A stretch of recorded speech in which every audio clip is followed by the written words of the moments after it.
Kyle, we are gathered here today to mourn the loss of Hexplorers DnD. And is there anything we can do about it? I think we might have something. Well, great thing that we're talking about resurrection and Revivify, just bringing back characters from the dead in Dungeons & Dragons today here at Hexplorers. I'm Scott Meiklejohn. I play Valentine on the Wildcards. I'm Kyle Bryden. I'm the Dungeon Master to the Wildcards. And yes, we are going to talk about the implications, importance of character death and resurrection in your D&D games. Should we give the disclaimer right off the top, Kyle, about how we think people should treat death in D&D? I think, yeah, before you even continue with this video, the way we play our game is a heavily story-driven and character-inspired and important kind of game where they're heavily focused on the characters, and losing a character can have grave implications on both the party and the plot that we collectively are kind of telling. So that's always been an important part of our game. We never wanted to lose a character, and if we did, then it was for important and grave reasons, and it was handled with the right reverence almost. But we definitely recognize that that's not how everyone plays. There are the history of D&D where when you die, you roll a new character, and you're back in the fight with a different, Bob 2 is in the game. Shows up, yeah. Yeah. I'm the son of Bob. Yeah, and that's totally fine if that's how you play your game. But this is more our style, and if you're interested in how to kind of make it more your own, we have some things to talk about. Yeah, and that disclaimer is basically just like, this is how we do it. Totally cool how other people do it, but we're going to tell you a bit about how we do it. I think the biggest thing I can see in our notes here, and I think it's such a key thing to hit on right now, is just that how do you make death and resurrection, how do you make it matter? How do you give it stakes in Dungeons & Dragons? Because we talked about this a bit just before when we were speaking about this very talk. It's, how do you not break the game by bringing someone back to life? Like the emotional stakes are so much shortened if, let's say, your party member dies in battle and you're just like, oh, well, we'll just hit him up after this. He'll be fine.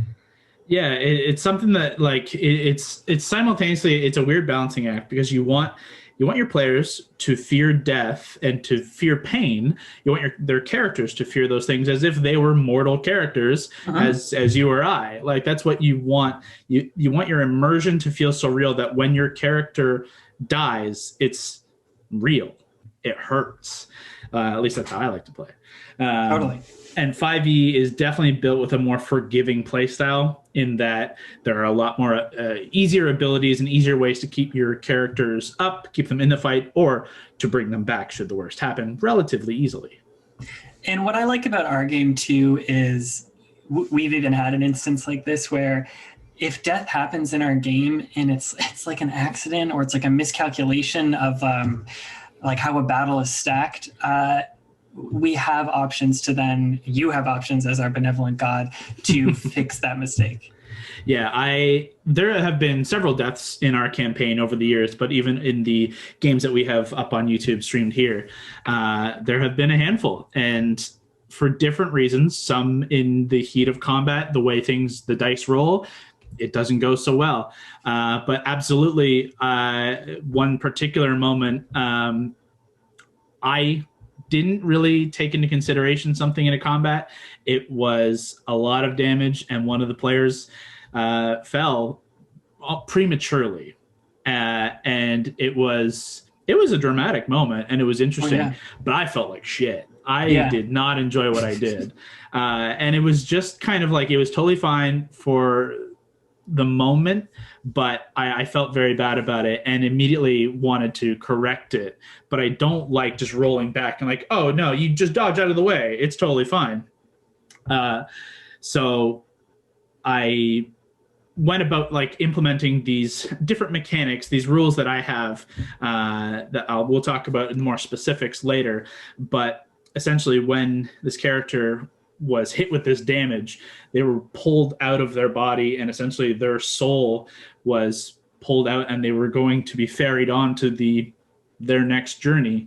But the servant of the Raven Queen, the god of death, spoke to them and basically gave them kind of a choice that they could move on. And there was some like RP implications amidst the combat as things were happening. And then ultimately they were given a choice to come back or not through a small roll of the dice. I love that, and I think we should talk about that very, very soon. But I just want to say one other thing was, in our game in particular, we never spoke about resurrection or anything like that. Like our characters weren't aware of any of this when we first started out. It's only that now we're very high level. Me as Valentine, as a bard, I do have access to raise dead. But even then, I never want our characters to talk about it in a game, or I'm very fortunate that we haven't talked about it as just like, oh, well, we can just do this. You've been very good too to put a price on this, like the spell Raise Dead. Don't ignore that it costs, what is it, 1,000 gold worth of diamonds? I think it's 500 for Raise, 300 for Revivify, and 1,000 for Resurrection, for True Resurrection. Yeah. And so those prices mean if you don't have that, or if you know you only have 2 of these and you're going into a long battle, like that's scary stuff. Exactly, and that is another avenue that a DM can take to kind of put some constraints, some like gameplay constraints, without being overbearing on the situation and just saying, no, you can't do that for whatever bullshit reason you want to come up with. Exactly. But you can put restrictions on access to these important elements, having the components of diamonds, not being able to find enough in wherever if you're in the middle of a village, they're not going to have $1,000 in gold and diamonds lying around. Mm-hmm. If you're in a metropolis, highly likely you could find that, but it's going to be dependent on the situation you're in. The other thing you could do as a DM, just with the rules as are, the ritual of Raise Dead and of True Resurrection, and it takes an hour. Yeah. You can restrict that time if you're in a dungeon relatively easily. Like, it's not very often you're able to walk away from a battle and have a full hour to just chill and immediately drop a resurrection. Like, you could easily have whatever enemies are around or whatever circumstances, lair actions, whatever it is the situation you're in, that could easily be a secondary complication. So now your players have to get to a safe space. They have to pull away from wherever they are, and then they can go through the thing. But there's still that consequence to it. They have to either leave the situation or have to find safe ground and find time to pull the ritual off. And those are the things that you can implement as a DM without being an asshole and just say, nah, you can't do it for whatever. Which is why I really love our game. Like, it adds stakes. And my definition of stakes with improvisational theater, like any storytelling, is you're making it matter organically to the characters. And so with what you just said, and knowing that like it takes an hour, it takes components, we rush to the aid of our fallen friends. Like, we're busting. We had something very recently in our game where it's like we have to rush to save someone because, I mean, naturally that's what you would do as a character. You see like a loved one down, but there's never the inkling in the back of the head like, well, you know what? If they go down here, I could save these spell slots. I could not risk myself. Then I could just get them later. Like, no, there's none of that shit. It's a bit of a balancing act of like, as a DM, it's difficult to choose the moment when you want to, when you're able to. Should you kill a character, or would the villain or whatever, your monster, focus on the other combatants on the field? That's a difficult choice as well, which I've been faced with many, many times in our game. Standing over someone who has been knocked unconscious. Do you drive the sword down, knock out 2 death saves, and maybe even another one and just instant kill? Or do you do one and move on? Do you just leave, they're down, and now you go over here? And my true advice for those moments are, you have to feel the momentum of the combat. You have to feel the momentum of the game. Is it round 1? Maybe don't do that. Is it 6, 7 rounds deep? It's been going back and forth, and this could be an incredibly dramatic moment to drive the blade down. It rings across the battlefield, and your character slumps as their chest is split open. That is a dramatic moment that has proper weight and payoff. Whether they have the ability to bring them back or not, it should have that weight. It should have that gravitas to it. You guys are heroes. You're adventurers. That's how a heroic character should go. And they could come back. If you're new to Wildcards, if you're new to Explorers, we're going to link our episodes down below. You can watch it in the playlist. But just to give you an idea, like, these things have happened in our game. We don't play a fluffy game where like everyone's totally fine. Like, these things Kyle has described, he's made those choices. It's happened on our stream. So you can see how that affects the rest of the party and how we play with it. We've talked about it enough. let's get to how we do it. First off, Kyle, how do we treat on the battlefield Revivify? So this is one thing that, Cure Wounds, Healing Word, and Revivify, I have no changes to. Revivify to me has always been the battlefield medic, the paddles on the chest, the adrenaline shot. You're back in the fight. Because there's it costs you magical components, costs you diamonds. It costs you your action, whether you're a cleric or whether you've acquired it through magical secrets like a bard. There are plenty of ways that this could happen, typically cleric. But it costs action economy, and it's not a guarantee that things are going to be okay. Just because you're revivified, you're still presumably in a fight at 1 hit point, prone on the ground. You could still go down. It could be the wrong play, legitimately. I've always liked that analogy that it's the quick paddles on the battlefield. Get back in the fight, get out there, and you continue as you were. But my changes come to the rituals after the fact. A raised dead. We haven't encountered true resurrection. We're not. We haven't quite reached that echelon of having those spells. But raised dead, Valentine has acquired a while back. Actually, you've had it for a fair amount of time. I think the whole time we've been streaming, you've had raised dead. I think I might have had a couple episodes early on where I didn't have it, but I think you're right. Yeah? Pretty much all of it, I've had it. No, you're totally right. Sorry, you're totally right, because the first time I tried it, it didn't work. It didn't work. Exactly. I was pretty confident you had it before. But regardless, my kind of version of this ritual, to give it extra weight, I just didn't enjoy the idea that it was, I cast a spell, I do the thing, and boom, everything's great. We can move on. We're all happy family.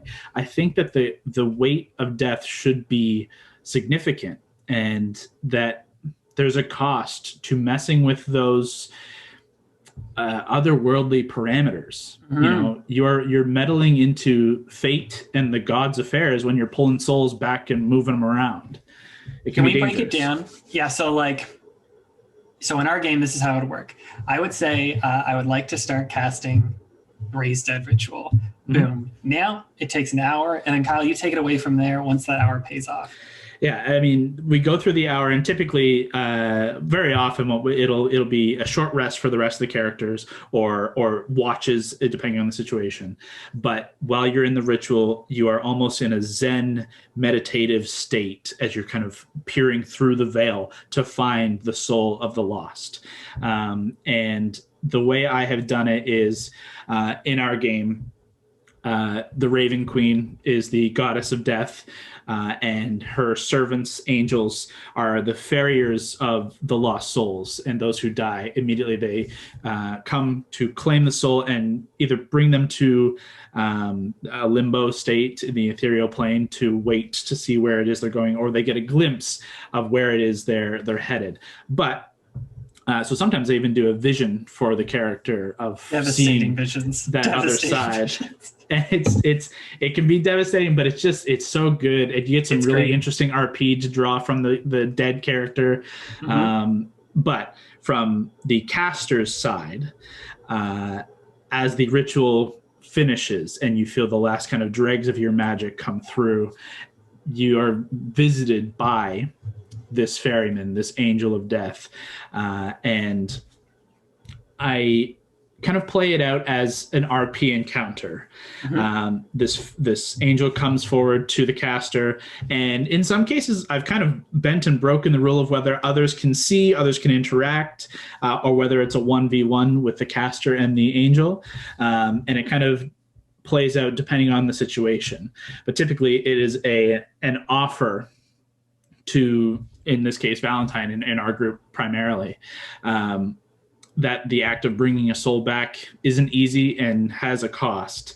And not only the gold and diamond cost to the spell, that to return the soul requires payment and offer, in which Valentine or whoever is able to make some kind of offer, able to see what deals that they could choose to make. And if nothing comes, then the servant gives them a chance to embrace chaos and see what the fates have. And I have this deck of the Raven Queen that is kind of cast aside out, all these cards.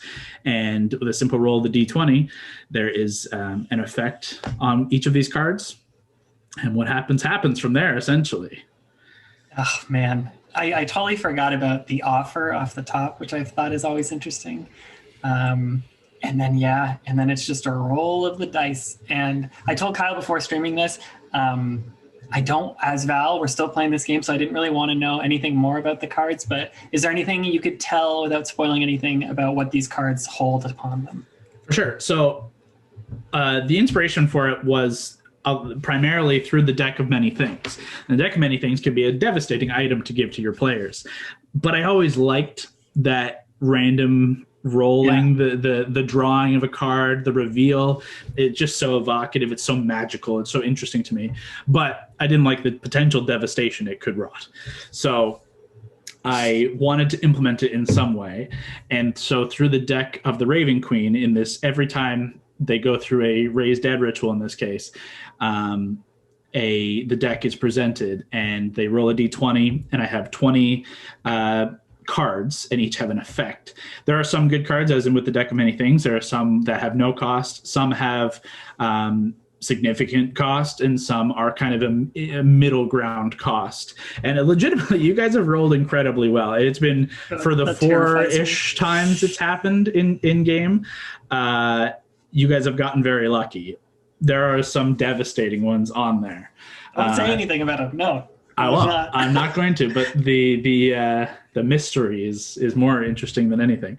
But they can be bad. But I love the concept that fate or the gods themselves above see you meddling and could punish, or maybe, or smile upon you. And that's kind of how the interpretation is when the card is drawn and you see it. And that's where I was kind of talking, where sometimes it's a 1v1, sometimes it's put to kind of the group at large to see who wants to step up and take that sacrifice to draw.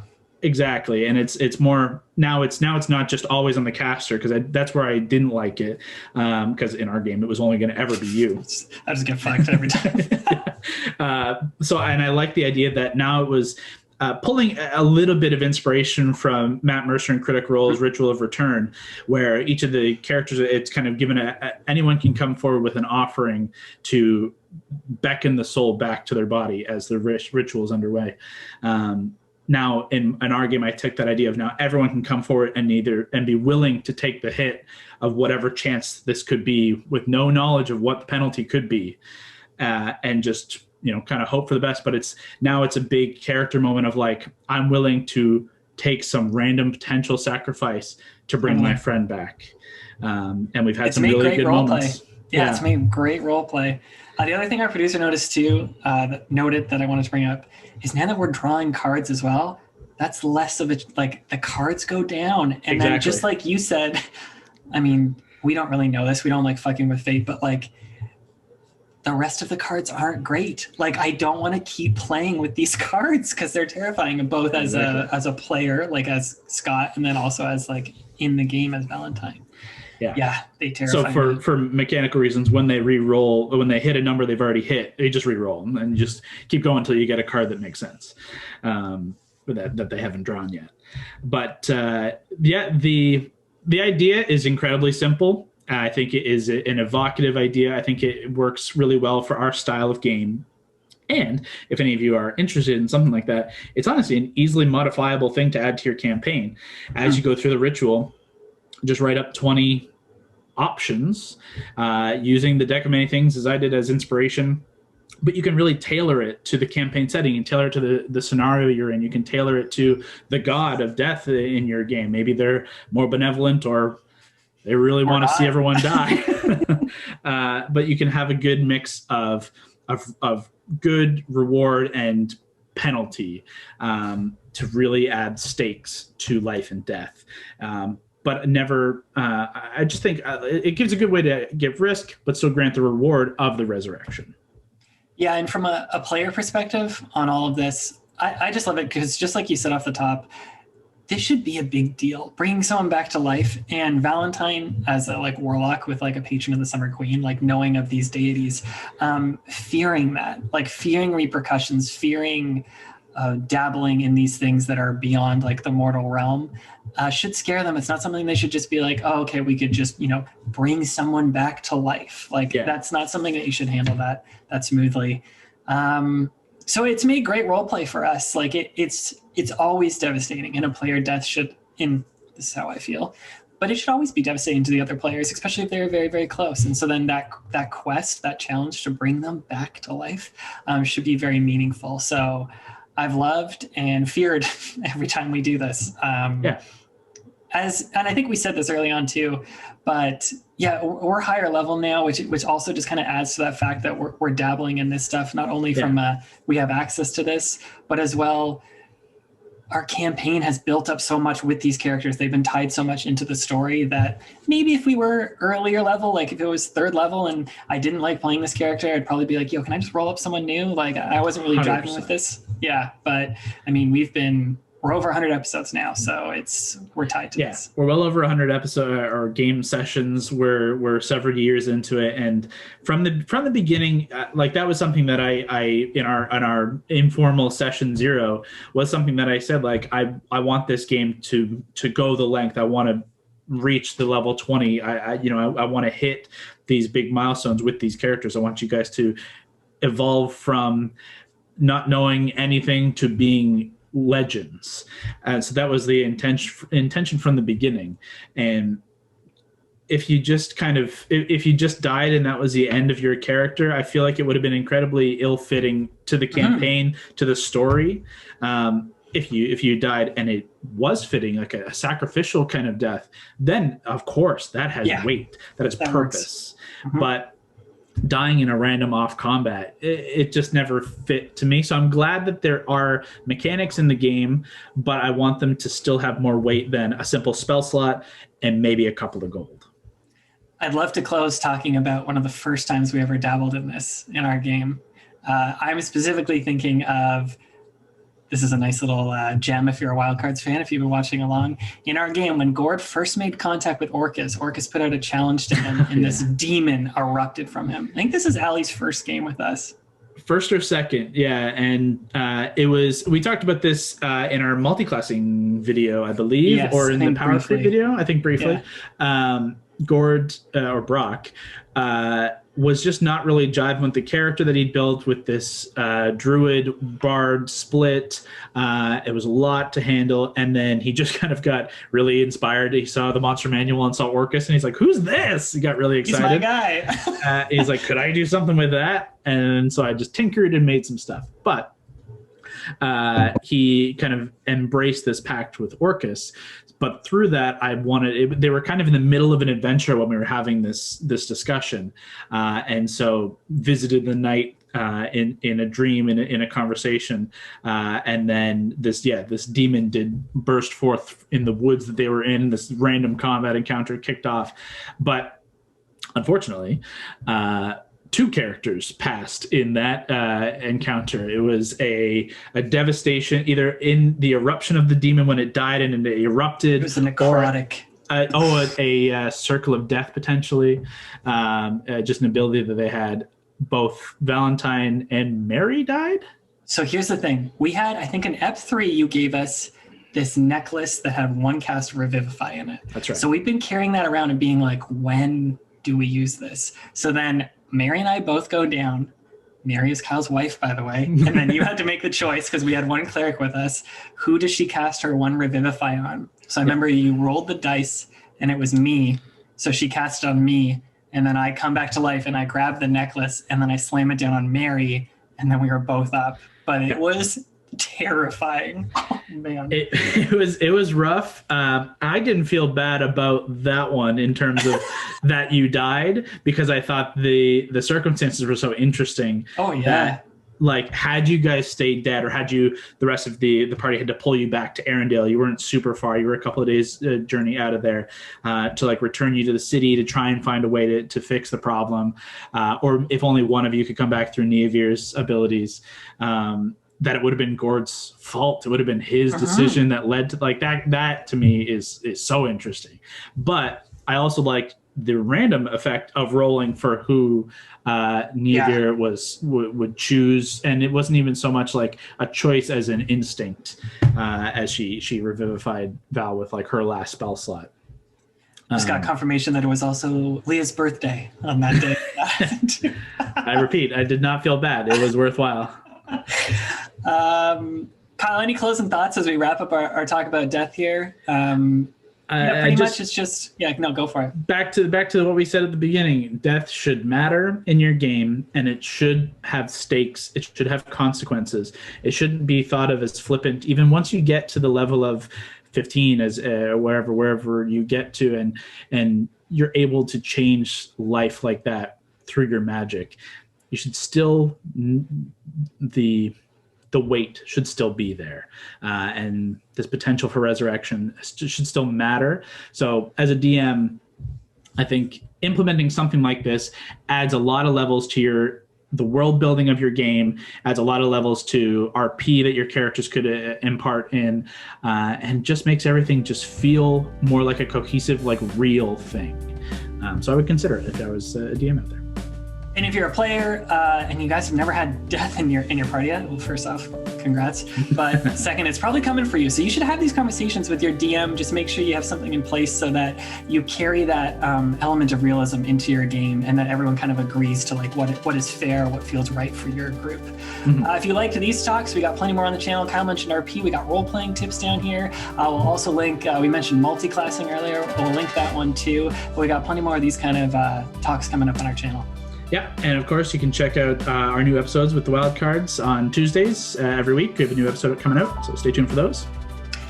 But until then, stay alive. And if you do die, oh gosh, sorry. But we'll see you in our next one. Yeah.